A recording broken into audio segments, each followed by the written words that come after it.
Hi, I'm Billy. I'm Johnny. There we go. I'm Keller. And I'm Austin. And welcome to the Glassmith podcast.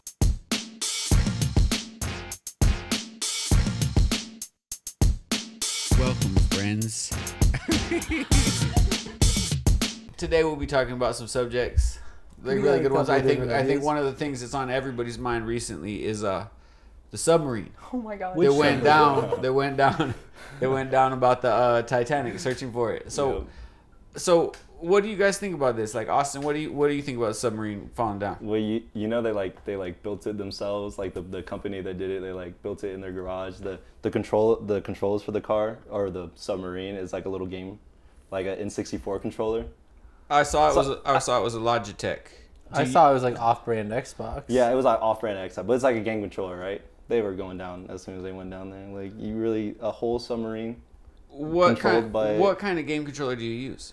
I use PS5, but like. So like most people use the game controller with the game. Why would somebody use an off-brand controller? For a pressurized vehicle, like for something that's going all the way down to the depths. I don't even know how deep the Titanic was, but I feel like you should have. It's like 16 Statue of Liberties below the ocean surface. So I feel like you should have a little bit more of like control over your entire shit. They had like one little thing plugged into like the thing, and they were just going like this. You see how they were sitting too? This thing's about yay big. They're all sitting in there like this. They were all just sitting there like not quite crisscross. Yeah, no, they didn't have seats or anything. They were just sitting down like across from each other. They paid $250,000 per ticket to go tour the Titanic. So I heard an interesting theory from Johnny. And Johnny, I'm wondering if you could expand upon this theory that you had thought about with the submarine sinking. I don't really think that it really ever went like more than like a couple feet below water. Came up on the other side of the boat, they got out. It's just a big stunt. Like, they're just stunting for everybody. That way these guys can just disappear, go off the grid. Yeah, so what are they doing now? Who are the people that went? Do we even know? Or is One's a billionaire. One's a billionaire. What's his reasoning for wanting to disappear? Well, so he scammed. So there's two other people that were supposed to be on it, but then they backed out. Then they wanted their money back. He said, "No, I can't give you your money back." And then now he's down underwater and he's not coming back. He owes him like $500,000. Like, you're gonna come back up above water for $500,000? Above water. There's sources on this, or this is just wild speculation? There's sources on him owing money. I think it's maybe quote unquote wild speculation that the ship is not actually a ship. But I believe it. That it's not, or you believe that it is? I believe that it's not. I don't think that there's actually a sunken Titanic searching ship down there. Keller, what you think about this? I think it's in a ball at the bottom of the ocean. Like just crumpled up from all the pressure? the way, yeah. There was no way. I read somewhere that, there's obviously, rules for these things, for submarines or whatever you want to call it. Followed none of them. That's what I'm saying. They made it themselves. Yeah. Like, this isn't some, official, submarine that, they got from the military or something. They made this submarine, and then we're like, we'll give you tours of the Titanic. You should see pictures of it. You should Coda put a picture of the inside. I'll show you a picture right now. Why do y'all think that this has everybody's attention? Like, why is this more important than any of the other issues in the world right now? People love TikTok. I think it's because it's rich motherfuckers. Rich motherfuckers doing It's like, what happened? Like these Nobody rich knows, these rich people just went in a submarine and now they're gone. Look, check it. This is the sub. It's bolted on either right there. Oh, or I see the picture. Why do you think somebody would want to go down in this thing? Like, what would be the point for you? Again, rich people. Like, they have money. What are they going to Well, you've seen the inside, right? Like, it only has this one little viewing window out of the front. Like, why wouldn't, if you were a rich person, why wouldn't you just pay the extra money to bring 2 people instead of 5 people? I don't think it's necessarily like the Titanic itself. I think it's a concept of going down that deep. Nobody else has done it. Or, I think, 1 or 2 other people have done it. But, it's like a really, 1 or 2 other ships have done it. But, it's a small percentage. Was this the maiden voyage? Oh, yeah. This was the first one? And they lost contact with him after an hour and a half. So they hadn't done this before? This wasn't a regular thing? Absolutely not. No, I haven't heard of tours of the Titanic. And they've sent, cameras down there. The pictures They don't have another ship that they can send out to go find these guys before they're out of air. Is that the truth of the military, too? We don't have submarines that go down there? Well, they drop scuba divers off at a certain point, But, what is a scuba diver going to do? Well, like a Navy SEAL or something, But they can only go down as far as they're allowed to from pressure. For a really short Definitely period no of time, longer than an Eiffel Tower, let alone 16 Eiffel Towers.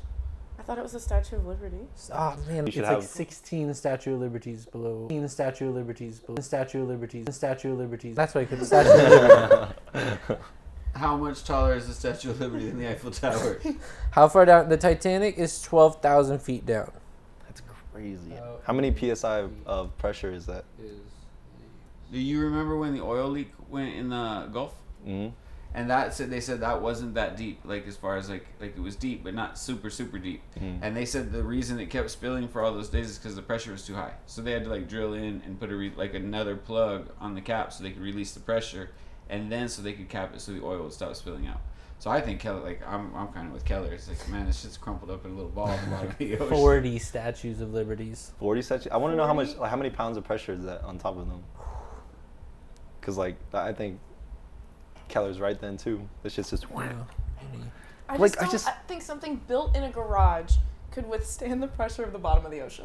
Like, Yeah, it's like the most logical answer is like is most likely the answer. 5,850 pounds per square inch. That's crazy. That does sound like a really big number. It's like imagine like any type of vehicle holding 5,000 pounds on top of it. Crushed. Listen, And this unless is coming it was from all all angles, sides, at all all- sides is all getting times. 5,000 pounds of pressure. That's a weird thought. Like I never really thought about pressure like that. That's why the ocean's so scary. Like I think that's the worst way to die is like drowning in the ocean. Mm. Because not only do you drown and you're like suffocating for a minute, but the farther you go down, the more you're just getting crumpled Yeah. into a ball. Huh. So what else we got going on this week? Man, let's talk about what Johnny's lighting up right now. Our freaking THCA. I'm a big fan of our THCa. What do you think just about THCA in general is like a phenomenon? Is it a thing like? All right, I guess let me preface that. It's like, so I think that essentially is what's happening is there's this that the government has legalized weed on a certain level, but the streets don't really know about it. Like if you were to tell one of your friends that is outside of the industry that we're in that this is happening, they usually look at you like you're full of shit. Or you're crazy or you're doing something illegal. But so what do you like as far as that dynamic goes? How far along do you think we are as far as like public awareness, or how is it becoming easier to alert the public of what we think is going on? I think that's a hard one to like predict because like every day it's fucking doubling up, and like if it's just doubling up with us, it's doubling up with everybody everywhere. So like whereas yesterday 5,000 people understood what THCA is in Austin, now maybe 10,000 people understand what THCA is. And so like I think it's just like how quickly that can spread. Were we one of the first ones on the ship? No, we were late. That's the craziest part about it. We were fucking far down the lane. I thought I was early, but I think I was late. You know what I mean? Like, it's like when I go into all these other smoke shops, they're like I've been cruising around going into different shops, and they all have a section already. Uh-huh. So it's like either we were at the exact same time as everybody else, or like right in the same time frame, or we just hadn't been looking at what other people were doing, and so we're only looking in our particular neighborhood, and we didn't see the whole thing. Why? What you been smoking on? Man, some of my favorites that we've gotten, permanent marker, the Maui Citrus Punch was really good, the sour tangy or tangy, I think it's tangy. How do you say it, Billy? Well, I know it's Tangy. Keller? Tangy. I like the Scooby Snacks. It was really soft. Mm. Like you could just pull it apart with your fingers. It was really nice and crystally. Oh no. Oh yeah, it's so good. I think recently the sour tangy's been the best, and I kind of agree with you, Austin. Is that the Maui Citrus Punch was the most like the stinkiest and the most flavorful. Yeah. The permanent marker, like I don't know That if one I was just- the biggest fan. It that just one had the just highest. got- It just yeah, had it the just highest got you- number. It just got had the you- biggest number. Got you good. I think we could fall for it though if you just put that same number on any of these. But it's a little different because like pre-rolls, I like the OG Kush. The OG Kush pre-roll, that one's like probably my favorite pre-roll that we've had. What's weird is the wax around. I was talking to Kurt about it. The wax isn't getting me that high. Like so, like our wax definitely is getting me really high. But like this Thankfully wax, like it's nothing. Like it's just terpenes, I think. Just Like, cut which too is- far. Yeah, way too far. That makes a lot of sense. What is the question I had? Do you guys do you still see weed from other places? Like, are you still buying? Would you still buy weed from a black market source? Ever since THCA No. came out, nah. Is it just like a convenience thing, or you just what you see on the street is the same as what you see in the stores? Well, it's a convenience thing and also like a safety thing, you know? Like with THCA, I have a defense, you know? I'm like, here's the test. Is below 0.3% THC. That's legal in Texas. If I ever get caught with it, like that's my story, you know? It's not coming out of a baggie and you feel like there's truth behind your words. Exactly. Like, so I feel like if I travel anywhere, like I can keep it in my car and it'll be fine. Like if they What find stops you from just saying that about any weed? Well, that's what I'm saying. And they can test it, and like even them testing it turns THCA into THC. But at least I have that label there, and I got the test. It's before. like an honesty issue. Like you're like, because inside of you're allowed to say something that you believe to be true, rather than having to say this shit in this baggie is this, sir. Yep. You know full well that you didn't get it from a reputable source. What do you like, Keller? So like, what do you smoke like? How do you smoke mostly? Like, is you most like, or is it joints, bongs? Like, what? Expound upon this. Pipes. It used to be a lot of glass. I got really into like glass collecting for a minute, but now recently, like with the pre-rolls, they're just so convenient, and they match up to the strains we carry eighth-wise sometimes, so I can get the exact same thing, and it's just right there. Move to a pre-roll pretty much. Yeah. How often do you? Okay, so you have an eighth at the house too. Mm-hmm. So if you want to take a bong hit or something like that, it's yeah. not just pre-rolls. Mm-hmm. What about you, Austin? I think I'm now definitely mostly pre-rolls and like joints, but like I prefer glass. Like if I were. But are you smoking the bud out of the jars or the bud out of the tubes? Like it's about 50-50. Like Yeah. you'll roll your own half the time and you'll fucking smoke a stick half the time. When I'm out, joints. When I'm here, glass. You know.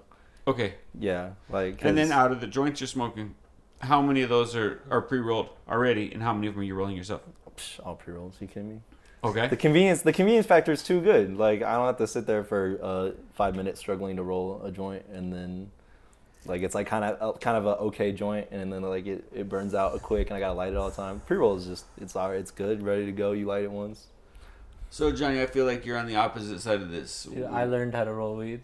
Well, like so do you like? Is it you think a lot of this part like habit, like, or like it's part of like the process? You know what I mean? Like for me personally, it's a huge part of the process.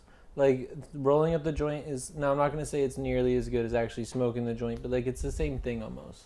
Like it's a part of like I'm rolling this and then I'm gonna smoke it, versus like packing a cone to me just isn't the same. And to me, it's the exact same thing. Like whenever if I were to pack a cone, like it's just gonna run. It's just gonna it's gonna go out. It's not gonna burn nearly as well. I'll admit though, our pre-rolls, the only cones I'll smoke. Like they're the only times like someone actually passes me a cone and I'm like, okay, I'll hit that, because like they're actually packed pretty well. It's all like granularly vibrated down to the bottom. Do you notice the flavor difference in a pre-roll versus like the freshness? Like when you break up the bud, it has like, it's more like, I know like you can break up some bud and it's kind of like chalky, mealy, but like a fresh bud is like kind of real sticky. Like, so you can tell that from the pre-roll, or you can't. For sure. Because one of the things I've been thinking about personally is that I can't tell. Like I smoked 2 joints this morning, and one of them was like high quality bud, like where they're trying to sell it for 50 an eighth on the street, like 300 an ounce. And then I smoked some bud that was supposed to be 35 an eighth, 175 for an ounce. And I personally can't tell the difference in those flavors. Like inside of a joint, it doesn't. Okay. Can you, like, is that something like for you, like different tastes of different weeds, like are real pronounced? Yeah, I'd say I can taste the bud definitely. Now I was under the impression you were asking me about like a cone versus. Well, I was, but now I'm asking more about just your like, you know what I mean? If you're a connoisseur, you can tell the differences in like your flavors, or is it really like I'm saying for me, like I can tell you, we just hit a some. seed. We just hit a seed in this for sure. Like, are you one of those like high class weed smokers where it's like I only use this type of like unbleached hemp raw paper so I can get the full terpenes of mine? For me, papers is more of like a preference. Like I really like these zigzag hemps. And another thing is like I saw a long time ago a video of this dude burning, Josh Kesselman, the founder of Raw. I saw a video of him burning a paper, and he said the only good papers you smoke is when you burn them, there's no ash. And so like that's kind of what I like live by now, I guess. Like I won't smoke the JOB papers, because whenever you burn them, there's like an entire line of ash like still sitting around. You burn these, you burn the raw papers, they're just gone. Just gone. It just out with the disappears. wind, Like it's like yeah. a big trick you can do. You can kind of just throw it in the air. If you want to taste, like if you get some really good weed and you want to taste it, you still just roll a joint. Yeah, unless like I have my bong nearby. Like if I have my bong nearby, like definitely bong, because like that's just how you get the most flavor, I think. And if I'm really excited about it, I clean my bong completely. Right. Get that fresh. Yeah. I clean my bong every time. I think everybody should clean their bong anytime after they use it. Like not necessarily bowl to bowl, but like session to session. You finish smoking out of your bong, you should pour that out. I don't rinse it think with you some realize, water. like after I'm finished with my bong, I'm high as fuck, and then the So bong. so that's not that's like you're like a once a month bong cleaner. Yeah. Well, I like once twice a week. Or no, once every 2 weeks. Sorry. When like let's put that in like a different terminology, right? Like rather than weeks, like how many bowls go through it before cleaning? So it's, let's say 2 weeks, 14 days. So I'd say like around 30, 35. That's crazy to me. I won't. I like I know I said that like I don't switch it up after every bowl, but like I won't run two bowls through my bong. Like it just gets so dirty and like it starts tasting. Well, you know, different. you get yourself a nice ash catcher, and then like the ash catcher gets a little dirtier, and the bong's chilling for a little bit. Get and yourself then, a nice bong, and you don't want that shit to get dirty. Well, yeah, that true, but I don't got like that one was like a little. I think it was I like $100 or personally have bong water from 2015. something. Bro, we saw your proxy. You don't even like. Puffco? Keller, what about you? I'll like change the water, but like Yeah, like yeah. good, Yeah. clean. Yeah. Water every time. Oh, time. really? Yeah, water every Really? time. Both of y'all water every time. Okay, you did not make that clear at all. Sir. Well, And so Johnny, so now that we know this fact about them, is that you also? Like it's water per sesh, or it's fucking I clean my bong, like I I don't run put alcohol ISO. through I don't it. put ISO if in it's it just every me, time. like I'll rinse that shit out with water, but then like after So- I'm done smoking on my bong, ISO all the way. No, yeah. Whoa, I switch out the water for sure. Wait. Hot water wait, and wait. So you hit the bong with clean water. And I hit if the the bong. water gets too dirty during the day, like one day, say, or Okay. one day is too long. So like, say you wake up in the morning, and you take a bong hit, and you suck it through. It's like wow, and now your water's all dirty. You'll change that water before you take another bong hit, or you'll leave that water I'll leave that water for through like your lunchtime bong hits. yeah. And then just the second I'm done hitting the bong, I'll go pour in new water. Okay. I keep the same water for the sesh. Like if we do like 3 or 4 bowls, or like if there's a lot of people. And But like this water got emptied out today. yeah, That's the overall goal. this morning. Like as long as like the water's like changing up in there, because Yep. like supposedly stuff just grows so quickly. No, yeah. It's just all I've read. Y'all leave it dry? Like you leave your bong dry, or you leave water in it? Leave No, leave water in there. I believe we're able to attach this photo of Billy's Puffco. I got like multiple photos of Billy's Puffco. If we could just put it right here. Can you that'd put the be before and fantastic. after? You have the after photos Yes, too? yes, Oh, yes. yeah, I have the after before and after photos. This is a Puffco that I believe went how long? I don't know. At least a year? A long time. Well, Long like I time. was saying before you clean, like, because every once in a while you have to change the water, right? But like, But I think yours once got to the point where you couldn't even change the water. Like, no, yeah. No, that's always the goal, is to see if you can make like a sludge. You know what I mean? Like you really want it Not a thick, so like, you know, like the bubble goes like, bloop, bloop, right? And you're like, and it's like bloop. Were you the kid? bloop. Were you the kid? Were you the kid when you were younger that you would like scrape off all your resin when you really didn't have weed and you would Oh, smoke your yeah, resin? but I would, Yeah. you know, I would also say that this is that's when you're from. You know what I Yeah. mean? Like it's just like I'm from back in the day, and I think that was a thing people like did you would back do that in the with day. bong water or like No, dab no, bong, no. dab resin. Well, there wasn't dabs, Mm. so you just take your fucking pipe resin, you'd scrape that shit out, and then you smoke it. But then I think that's youth, maybe just young, maybe young and time. Like there were way more weed was way shittier and harder to get. Yeah. And so it wasn't like today where you just like people like No, that yeah. wasn't something that was completely looked down upon. Smoking seeds, on the other hand, that was fucking like you weren't allowed to do that. I mean, I feel like seeds aren't the same nowadays. Like I used to get a seed and it would light and it would explode, like literally just like blow the bowl out, and then. I believe that's a wet seed versus a dry seed. Oh, okay. It's like a wet seed will explode and then Because a of the dry water seed just content. burns. Yeah. But I remember we broke a bowl one time because it like blew up like on the edge of the bowl and it like chipped a little part off of it. Whenever I was in high school, we got a firecracker Oh, and put it in a bowl and then stuck a little bit of weed on the top and got our friend to smoke it. What happened to him? Nothing happened to him, but the bong shattered. Oh wow.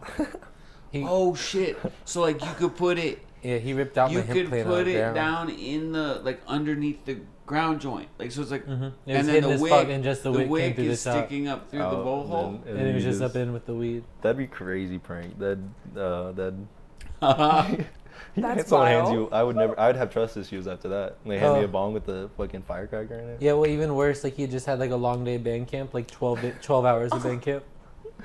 And he like pulls up and like, we're like, hit this, hit this, hit this. Smoke weed every day. Okay, but what do y'all think about Escos and Elf bars right now? They're Stressed. stressed. Less stressed now that 50 bars are around. True. What's a 50 bar?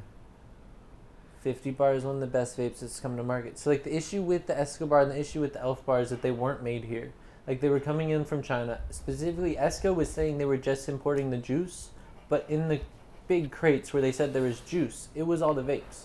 So like they were just importing the completed product, which like you're not allowed to do. You're not allowed to just say that you're bringing in one thing and bringing in another thing. So that's why they got like the most serious ban.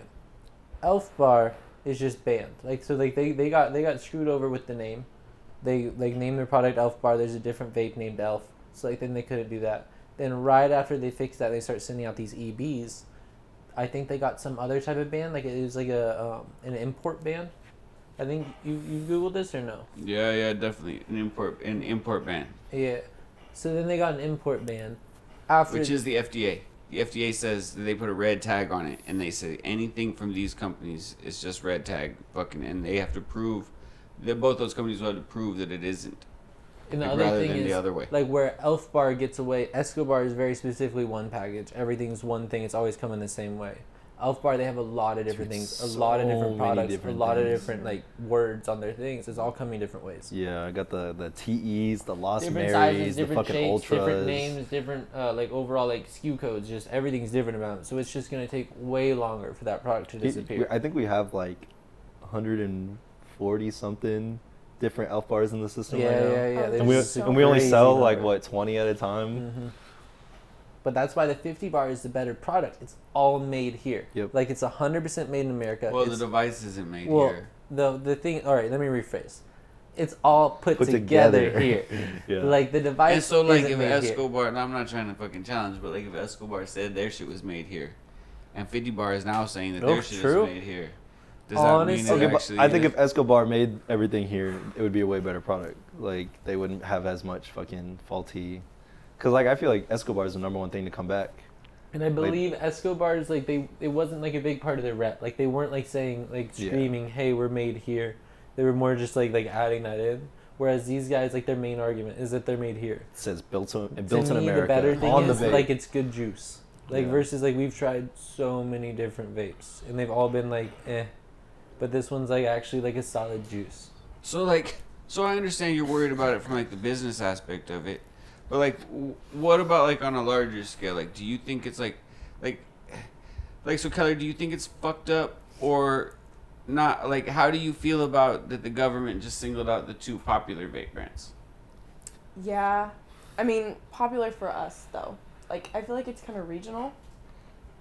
So I feel like this was just, like, a particular thing that our area is kind of like, oh, man, that Well, sucks. with the Escobar, it's particularly bad. With the Elf Bar's kind of the nationwide number one. Really? But these are the two largest companies, and maybe that's why. Maybe that's why. Mm-hmm.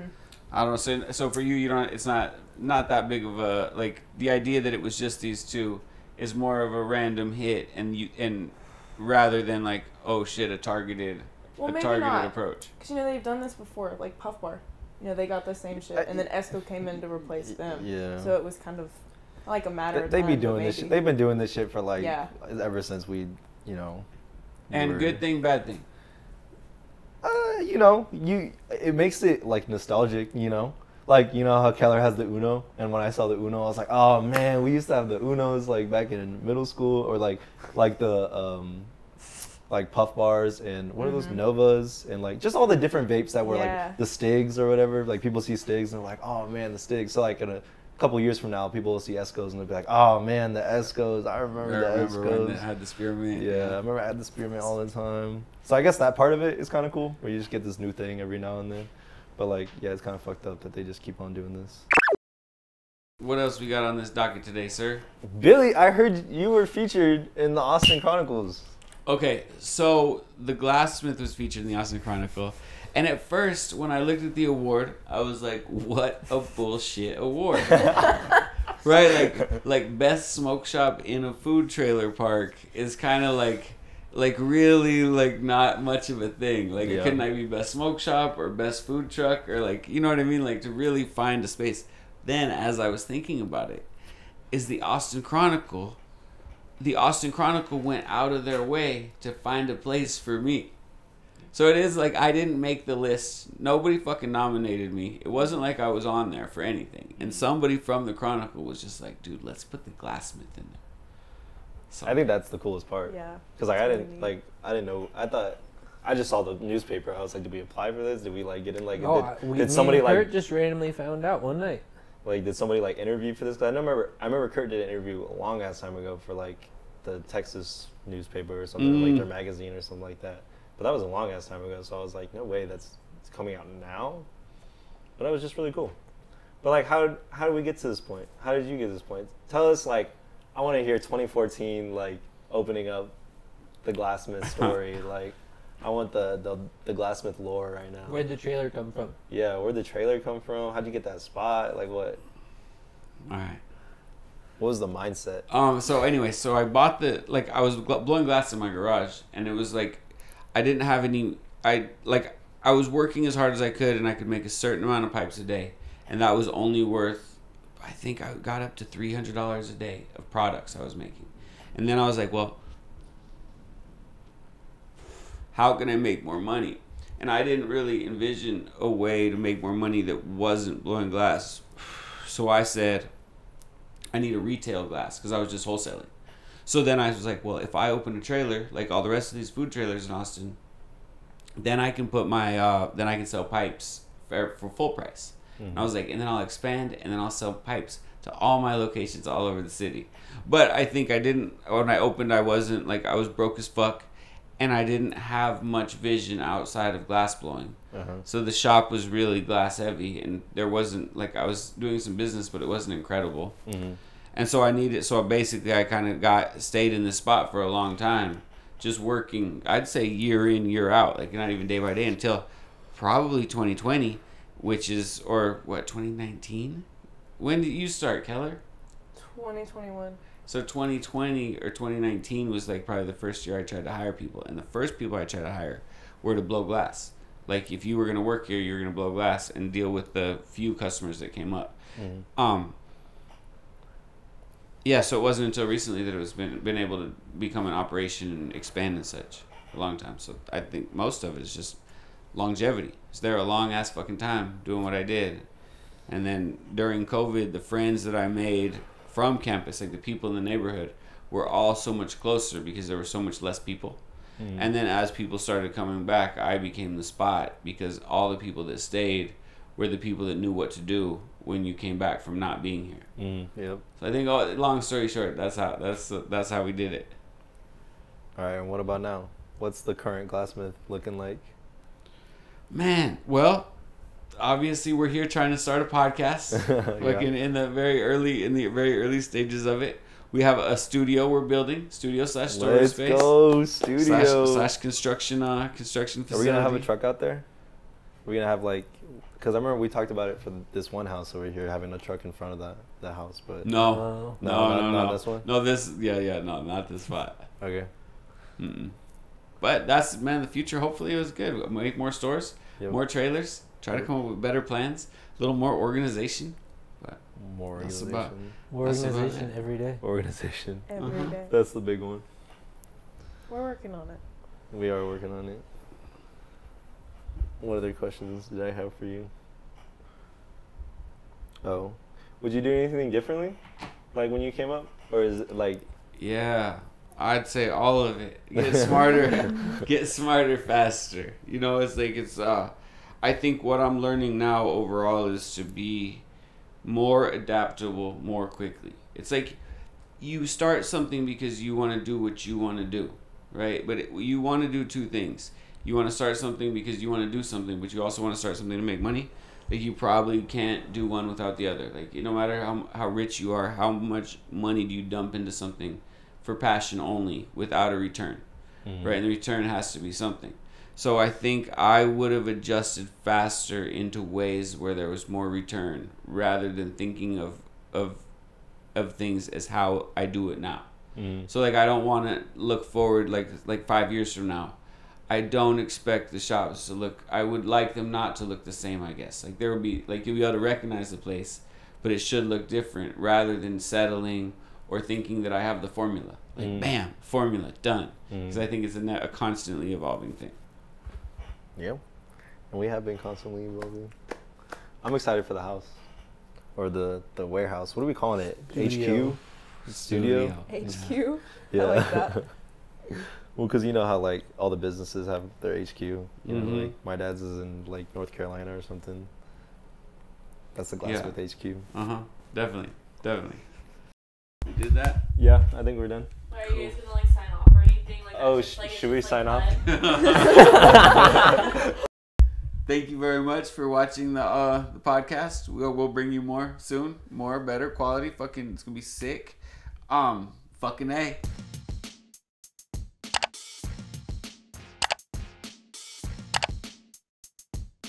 Let's go. That was so Yeah, and they caught it right there.